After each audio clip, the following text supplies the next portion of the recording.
तो आज की सबसे बड़ी खबर यही है कि तीनों कृषि कानून जो थे जिनको लेकर किसानों का प्रोटेस्ट चल रहा था पिछले 14 महीनों से वो वापस ले लिए गए हैं।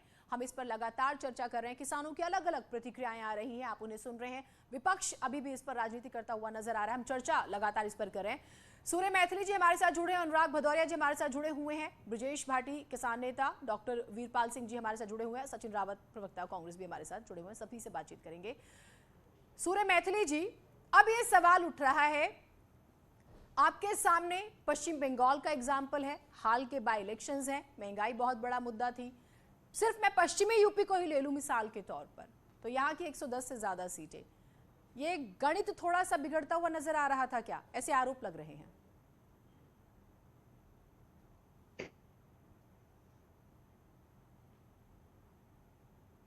सूर्य मैथिली जी, मेरा प्रश्न आपसे है।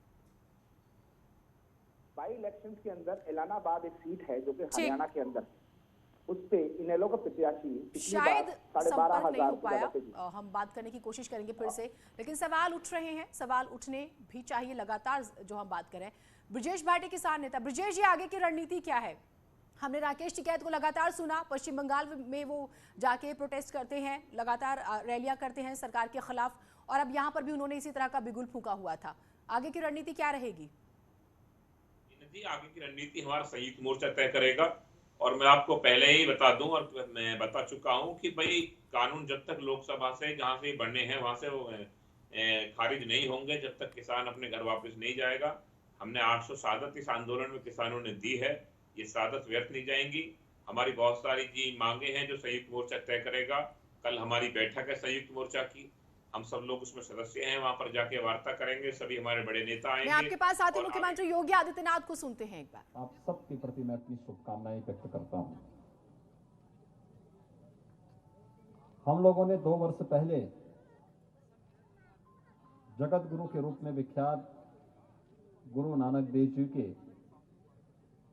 550वें प्रकाश पर्व को बड़े हर्षोल्लास के साथ मनाया था, और आज 552वें प्रकाश पर्व पर फिर एक बार हम लोगों को गुरु कृपा से यहां पर एकत्र होने का सौभाग्य प्राप्त हो रहा है। हम सब जानते हैं गुरु नानक देव जी अपनी साधना और अपनी सिद्धि से भक्ति की पराकाष्ठा पर पहुंचे हुए थे।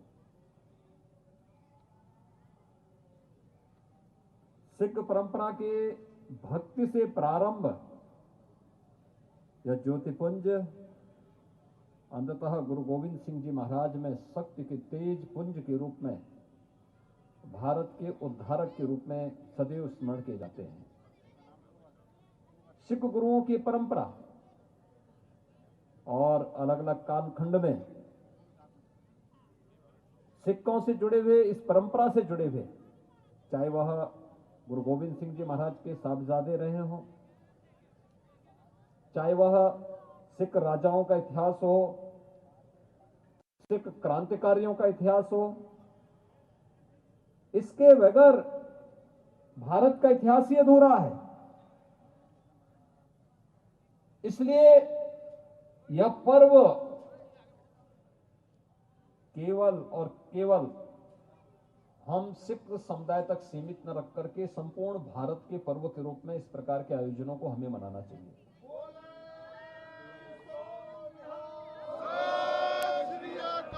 मुझे आज सुबह के प्रातःकालीन सत्र में ही बुंदेलखंड जाना था, लेकिन मैंने कहा नहीं, मैं लखनऊ में हूं, तो लखनऊ में होने के कारण मुझे इस कार्यक्रम में भागीदार बन करके मैं बधाई दे करके 1 ही मिनट के लिए जाऊं, माथा टेक करके, तब फिर मैं बुंदेलखंड के लिए जाऊंगा।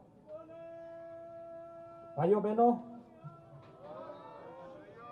हम सब जानते हैं गुरु नानक देव जी कितने पहुंचे हुए सिद्ध योगी थे, सिद्ध संत थे। आप इसी से अनुमान कर सकते हैं पूरे भारत का, और उस समय जो बृहत्तर भारत था वहां का उन्होंने पैदल ही सत्संग करते हुए, उपदेश देते हुए भ्रमण किया था। एक सामान्य व्यक्ति ऐसा नहीं कर सकता। वे असाधारण प्रतिभा के थे और अपनी सिद्धि का कहीं कोई किसी प्रकार का कोई अहंकार नहीं, लेस मात्र भी नहीं। जो घटनाएं हमारे सामने बार बार आती हैं, जिसका उल्लेख होता है, जब वे काबा में जाते हैं और वहां उनको कहा जाता, वहां का मौलवी इनसे कहता है कि पैर आपने काबा की तरफ, मक्का में जाके काबा की तरफ पैर क्यों किया है? तो कहते हैं भी मेरा पैर उधर कर लो जहां पर ईश्वर न हो। और पैर दूसरी तरफ करता तो पता लगता उधर ही काबा दिखाई देने लगता है।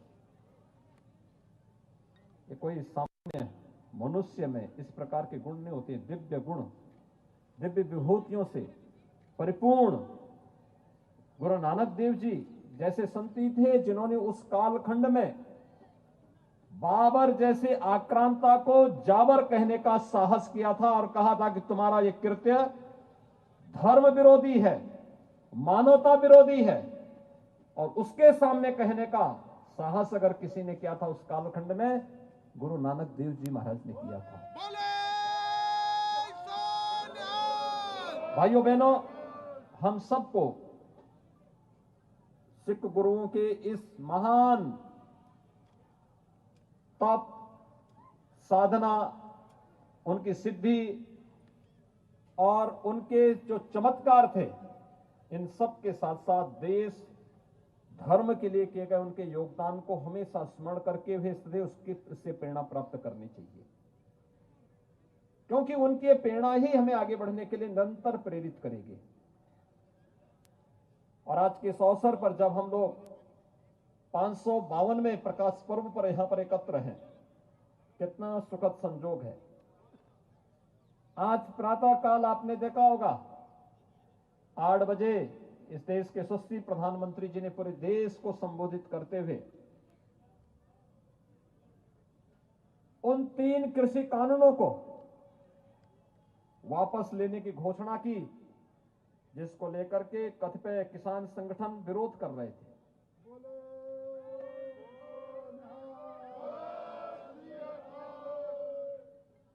कृषि कानून चाहे जैसे भी रहे हो, लेकिन अगर कहीं से आवाज निकली है तो लोकतंत्र में उस आवाज को हम अनसुनी नहीं कर सकते। ये हमारी कमी थी कि हम लोगों ने सही चीज समय पर उन लोगों तक पहुंचाने में कोताही बरती होगी। लेकिन जब कहीं से आवाज उठी है तो उसकी भी सुनवाई होना और फिर आपसी समन्वय से, बातचीत से, संवाद से हम इन समस्याओं का समाधान करेंगे। लोकतंत्र की सबसे बड़ी ताकत होती है और इस ताकत का इस्तेमाल करते हुए प्रधानमंत्री जी ने तीनों कानून को वापस लिया है। आज इस बात के लिए प्रधानमंत्री मोदी जी का हृदय से अभिनंदन करना चाहिए, उनका स्वागत किया जाना चाहिए। इस कार्य का स्वागत होना चाहिए कि हम इन समस्याओं का समाधान संवाद से करेंगे और उस कार्यक्रम को भी आज किया है। गुरु परंपरा के प्रति, गुरु नानक देव जी के प्रति यह हम सबकी एक सच्ची श्रद्धा का एक प्रमाण है। मैं एक बार फिर से आज के इस प्रकाश पर्व पर आप सभी भाइयों को, सभी बहनों को प्रदेश सरकार की ओर से हृदय से बधाई देता हूं, अपनी शुभकामनाएं देता हूं, विश्वास व्यक्त करता हूं कि सिख गुरुओं के त्याग और बलिदान से हम सब सदैव प्रेरणा प्राप्त करके अपने देश और अपने धर्म के लिए सदैव कार्य करते रहेंगे। आप सबके प्रति मेरी शुभकामनाएं। धन्यवाद। जय हिंद। तो मुख्यमंत्री योगी आदित्यनाथ को आपने सुना, उन्होंने बकायदा कृषि कानून पर भी कहा कि प्रधानमंत्री का शुक्रिया उन्होंने अदा किया कि उन्होंने इन कृषि कानूनों को वापस लिया। वो शुक्रिया अदा करते हुए नजर आते हैं। कृषि कानून वापस लिए गए और साथ ही साथ गुरु नानक देव जी का प्रकाश पर्व है आज, तो वो उसकी भी बधाई, शुभकामनाएं, उनके संघर्ष को भी याद करते हुए नजर आए, उनका जिक्र भी उन्होंने किया।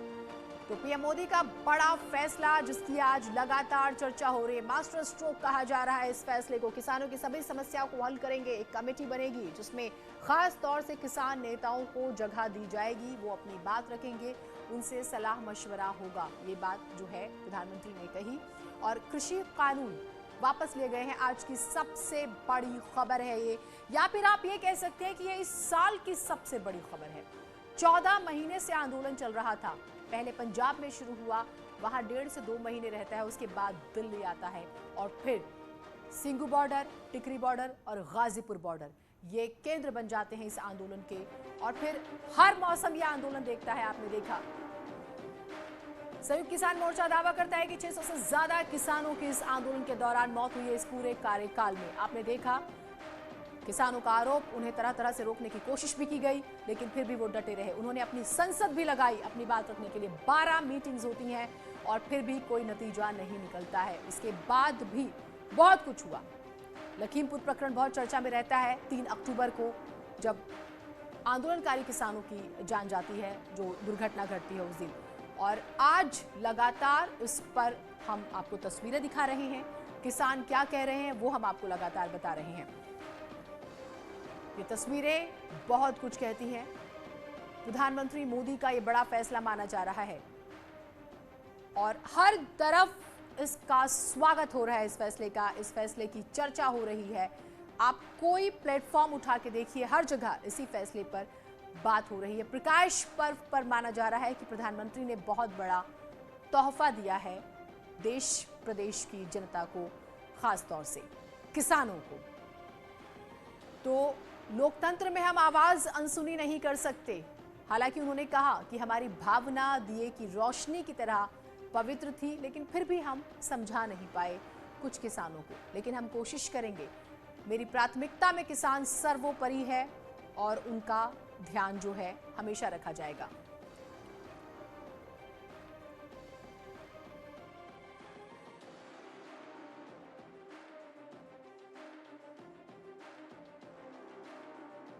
आज की जिस पर न्यूज़ 18 लगातार आपको हर तस्वीर सबसे पहले दिखा रहा है।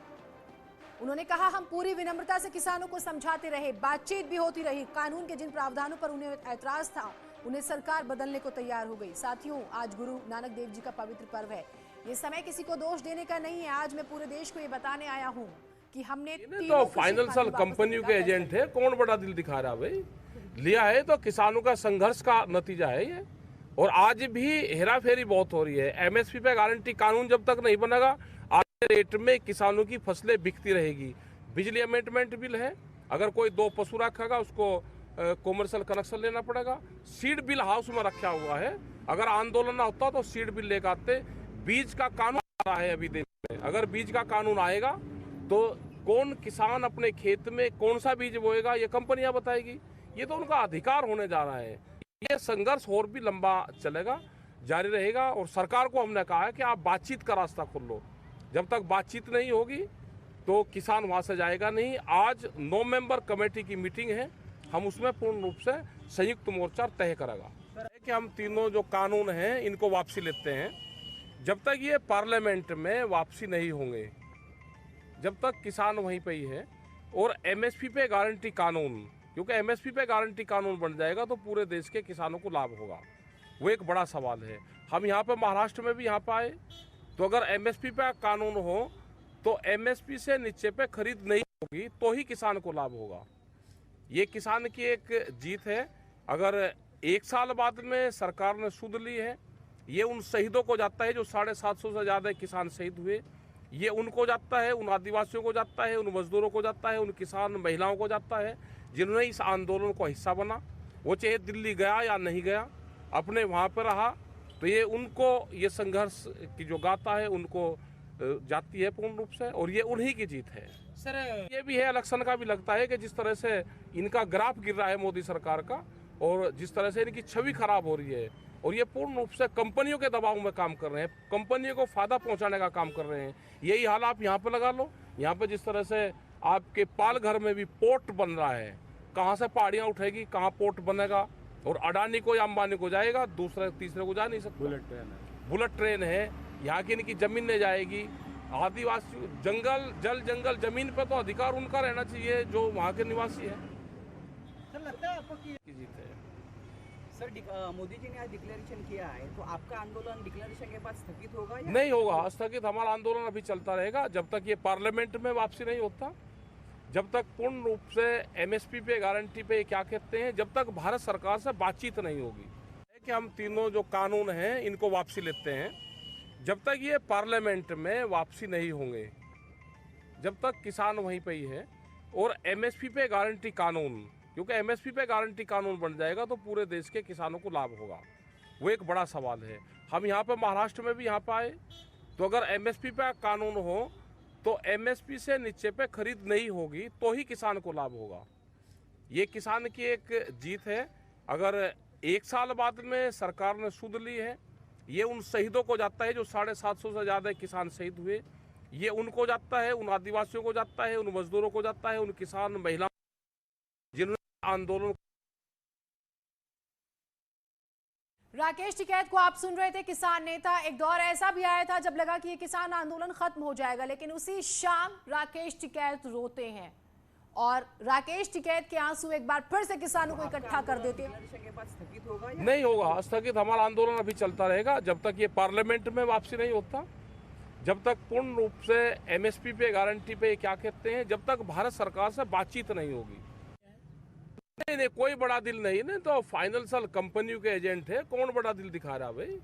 लिया है तो किसानों का संघर्ष का नतीजा है ये। और आज भी हेरा फेरी बहुत हो रही है। एमएसपी पे गारंटी कानून जब तक नहीं बनेगा आधे रेट में किसानों की फसलें बिकती रहेगी। बिजली अमेंडमेंट बिल है, अगर कोई 2 पशु रखेगा उसको कॉमर्शियल कनेक्शन लेना पड़ेगा। सीड बिल हाउस में रखा हुआ है। तो बिल वापसी की बात अभी नहीं